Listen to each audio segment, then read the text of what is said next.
aqui com mais uma aula 7 no canal Script Math com o professor Brunelli, somatório parte 3, tá ok? Vamos então desenvolver esse somatório com a função indo de 3 a 6, certo? Então, função de 3, função de 4, 5, 6, tá? Percebam que esse 3, eu posso manipular ele de forma que eu vou explicitar aqui, tá, para vocês entre parênteses, só para ficar bem claro, 3 menos A mais A, porque depois cancela, né, o menos A com A, aí volta a ser o 3, função de 3. Mesma coisa o 4, mesma coisa o 5 e o 6, tá? Então, percebam que o que eu mudei? Eu mudei que o I, agora, o I, ele vai de 3 menos A até 6 menos A. E a função agora, na verdade, é a função de I mais A. Então, função de I mais A. E o I, ele indo de N menos A até o nosso M, o 6 era o nosso M, certo? M menos A, tá? Então, ou seja, se eu catar e tirar uma certa quantidade dos índices, tá? Só que eu tenho que tirar dos dois índices, dos dois limites, o superior, tanto o inferior quanto o superior, tá? Eu adiciono essa quantidade aqui no índice. Então, é isso daí que acontece. Essa propriedade, ela significa isso. Se eu tiro algo nos limites, eu adiciono no índice, para compensar isso, que é justamente essa propriedade aqui, tá? Como se queria demonstrar. E essa outra propriedade aqui também, que ela é bem legalzinha, é o seguinte. Eu tenho a função aqui, isso tudo aqui está dentro do somatório, tá? Isso tudo aqui. Então, é a função do I mais 1 menos a função do I. Tá? O I vai estar variando de N a M também, como de costume, para facilitar para a gente. Não ficar mudando, senão complica. Então, vai. O I, ele vai então de N até N, tá? De N, ó, o I valendo N. Aí depois vai ser N mais 1, só que N mais 1 mais 1 vai dar N mais 2. E o I vai ser N mais 1. Depois a outra parcela do somatório vai ser N mais 2 mais 1, tá? Que é N mais 2 mais 1 vai dar N mais 3. Menos o N mais 2, que é o nosso I, tá? Depois as outras parcelas, outra parcela, até chegar na penúltima e na última parcela. A penúltima parcela, percebam que vai ser o I valendo M menos 1. E a última vai ser o I valendo M, tá? Então, o I valendo M menos 1, eu só explicitei aqui também para... Aqui eu não explicitei, já pus direto, mas aqui para vocês verem, tá? O M menos 1, tá? Que é o nosso I. Mais 1 vai dar a F de M, tá? Isso aqui é a nossa F de M. Então eu vou tirar aqui já para vocês e pôr F de M. Beleza? E F menos F de M mais 1. De M menos 1. Isso. E aqui eu vou ter a F de M mais 1, tá? Agora o I valendo M até menos a F de M. O que acontece agora? Esses parênteses aqui eu só tinha colocado para explicitar para vocês, que está somando cada parcela. Mas como está tudo, e somando, subtraindo, a subtração é a mesma, tem o mesmo peso que a adição. Então eu posso tirar esses parênteses aqui que estão explicitando, tá? Acontece o seguinte, essa F de N mais 1 subtrai F de N mais 1, certo? Essa F de N mais 2, que está somando, subtrai com essa aqui, tá? E eu vou cortando tudo. Essa F de N mais 3 vai cortar com a outra F de N menos 3, que vai aparecer aqui depois, na primeira, segunda, terceira, na quarta parcela, tá? Isso. Depois, o que acontece? A F de M aqui vai cortar com a F de N lá, F de M lá, tá? A gente vai ver que no final, esse F de M menos 1 também vai cortar com F de M, que vai aparecer aqui. Com F de M menos 1. Vai cortar aqui também. No final a gente vai ver que vai sobrar só o quê? A F. Percebam que, ó, tá vendo? Vai cortar tudo, ó, do meio. Só vai sobrar as duas beiradas, que é o quê? A F de M mais 1, certo? Que é essa aqui. E vai sobrar aqui menos a F de N, certo? Ué, ficou meio esquisitinho. Certo? Então, é isso aqui, como se queria demonstrar. Tá ok? Por enquanto, essa propriedade aqui, basicamente, se a gente apagar tudo isso aqui, dá isso daí. Certo? Então, gente, aqui eu já passei a limpo aqui pelo tumulto que tinha ficado aqui, só para ficar mais evidente para vocês, certo? A propriedade. E vamos partir para essa outra aqui, também que não é muito difícil, não. Parece que é meio desenvolvimento aqui, mas não é difícil, não. Tá? A gente tem, então, tudo isso aqui, uma soma de funções, duas funções aqui dentro do somatório, tá? Então, o que a gente faz? Desenvolve normal. Desenvolve f de n mais g de n, certo? Então, vai ter o i valendo n, depois o i valendo n mais 1, depois o i valendo até o i valendo m, tá? f de m mais g de m, tá? Normal. Desenvolve somatório.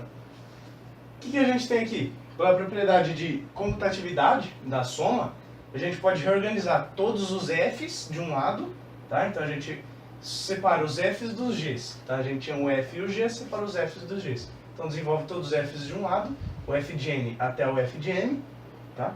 Aqui, ó, o f de n até o f de m, e separa todos os g's do outro lado. O que é isso? É o somatório da f mais o somatório do g. Ó, o que eu fiz aqui agora foi o seguinte, eu só mudei. Antes a gente tinha f e g, agora a gente tem f1 e f2, tá? Para denotar que são funções diferentes. Então uma função e outra, tá? Só o que eu fiz foi mudar, ó. Em vez de f e g eu coloquei f1 e f2, tá, gente? Mesma coisa que antes. Percebam que agora eu vou introduzir já para vocês somatório duplo. Não tem nada demais. É simplesmente a mesma coisa. Aqui a gente tem esse somatório aqui, o somatório de, se ao invés de duas funções que a gente tem, a gente tiver 3, ou se a gente tiver 4 funções, 5, ou se a gente tiver A funções, certo? Então, aqui a gente vai ter o somatório de, aqui o J, esse nosso outro índice, certo? Ele vai estar variando do 1 até o A, ou seja, a gente vai ter a F1 mais F2 mais F3 mais até a FA, tá? Todos em função do I, tá? Que nessa aqui, ó, F1 e F2, em função de I, ambas. E depois esse somatório aqui varia o I, tá? Então, foi o que eu fiz aqui. Só que aqui, de forma mais geral, a gente tem A funções. Isso aqui é só um exemplo, tá? De somatório duplo, não tem nada demais nele. Parece meio cabulosão assim, mas é basicamente isso. A gente viu que, então, o somatório de uma soma de funções é a mesma coisa que a soma dos somatórios, né? Que aqui a gente tinha o somatório de duas funções e aqui a gente tem a soma de dois somatórios. O que a gente fez basicamente foi distributiva do somatório, certo? Distributiva do somatório que a gente fez. Só que nesses casos sim, tá? Que tá somando. Perceba, ó, que aqui a gente pegou. Eu só coloquei, não precisava até do parênteses. Mas eu coloquei só para explicitar, que é o somatório da função 1 mais o somatório da função 2. Mesma forma, aqui percebe que agora o que a gente está fazendo, eu estou pegando o somatório da função 1 mais o somatório da função 2 mais o somatório da função 3. Então o que está variando agora é o j. Tá? Então, ó, o somatório da função, o j valendo 1. Tá? O somatório da função 1. Tá? Eu vou ter. Aí depois eu vou ter o j valendo 2. Então, mais o somatório da função 2. Mais o somatório da função 3. Então, eu vou ter um somatório de somatórios. Então, esse somatório desses somatórios. Mesma coisa aqui. Tá ok? Certo? Então, agora, gente, eu preparei outras propriedades para vocês aqui.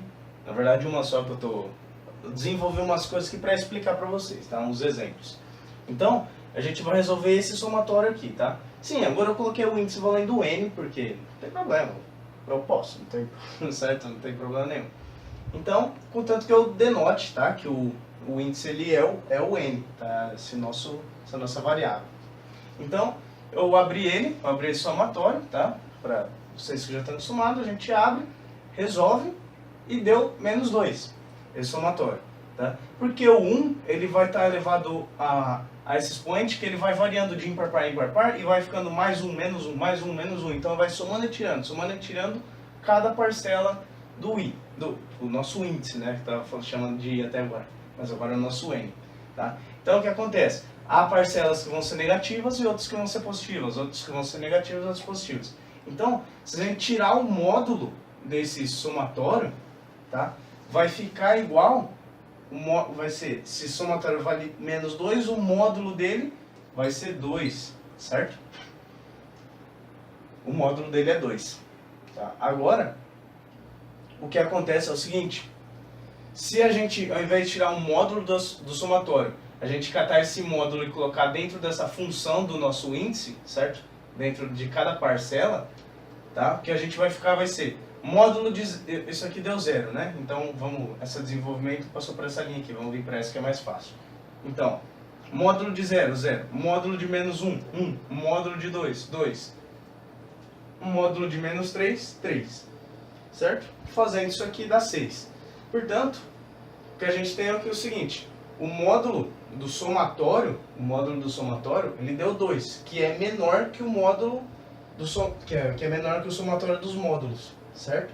Que deu 6. O somatório dos módulos deu 6.